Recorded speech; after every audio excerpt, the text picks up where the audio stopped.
He was lost at sea with nothing but his hands. No food, no water, just sharks circling below and death above. And somehow he survived. Most people would have died in hours. He lasted over a year. This is the story of José Salvador Alvarenga.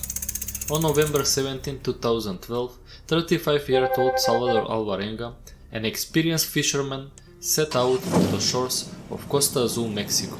It was supposed to be a routine two-day fishing trip, just another job.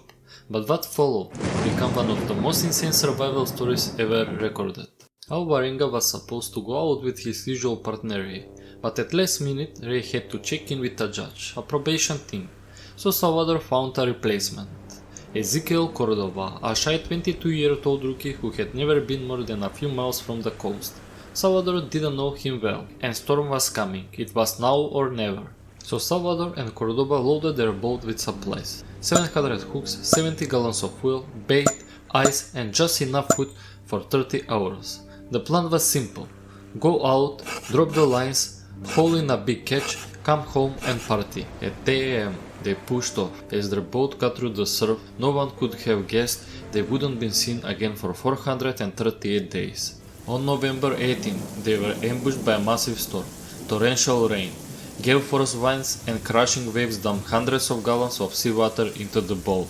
Cordova bailed water with trembling arms while Alvarenga fought to keep the vessel aligned with the waves. Their boat, a 25-foot open-hulled fiberglass skiff, had no cabin, no lights, no shelter, no oars, no anchor. It was invisible at sea. By nightfall they were drifting. The boat, weighed down with 1,100 pounds of fresh fish, became unstable. Then he did something that only a desperate man would do. He cut the line. Thousands of dollars of gear, miles of hooks and pounds of fresh fish. All gone.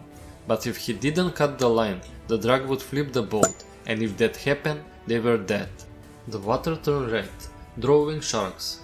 They tossed extra fuel and even ice to stay afloat. Salvador tried everything to get back. He turned the engine east and brake, but the current was too strong and the wind was against them. Then the engine died. They were 100 miles from the land, then 200. They were now adrift in the middle of the Pacific Ocean, hundreds of miles offshore with nothing. The GPS failed, then the radio gave out. No flares, no charts. The storm carried them further into the Pacific, and no one knew where they were. When the search party was dispatched, Alvarenga's boat had already drifted hundreds of miles away from the search zone. As the storm cleared, the endless blue horizon revealed the truth. They were completely alone, lost at sea. To stay warm at night, they curled up together inside a stinking fish cooler. There was no space, but it shielded them from the scorching sun and the brutal cold. When food ran out, Alvarenga adapted. He would kneel at the edge of the boat, arms submerged to his shoulders, holding them still like a trap. When a fish swam between them, snap. He'd dig his fingernails into its scales and throw it onto the deck. Cordova would slice and prepare the raw meat. Sometimes they caught seabirds, even turtles. Once a jellyfish stung Alvarenga, but he ate it anyway. They drank rainwater when they could, turtle blood when they couldn't, and when all else failed, their own urine. Cordova hesitated. His fate forbade him from eating raw meat or drinking blood, but survival doesn't care about rules. After 4 weeks, Cordova stopped eating altogether. He fell into a deep depression. After 6 months, he died. His body sat motionless in the bow of the boat. To cope, Alvarenga pretended Cordova was still alive. He spoke to him, asked how he slept, offered him imaginary breakfast. 6 nights passed. Then under a full moon, reality cracked through the delusion. Alvarenga washed the body, stripped off the clothes, whispered a promise. Then he slid Cordova into the sea. Now truly alone, Alvarenga drifted into a nightmare of madness and isolation. For 40 months he woke every day inside the cooler, his only shelter. He counted 15 lunar cycles, he hallucinated voices, saw ships that weren't there. He imagined walking the world, making love, drinking coffee, hugging his daughter. Once he found a floating garbage bag. Inside, rotting carrots, cabbage and raisin milk. It was the best meal he had in months. At his lowest, he bit his own fingernails. He screamed at the sky. He screamed at passing container ships, more than 20 of them. No one ever saw him, and still he refused to give up. Then on January 30th, 2014, after 438 days lost at sea, something changed.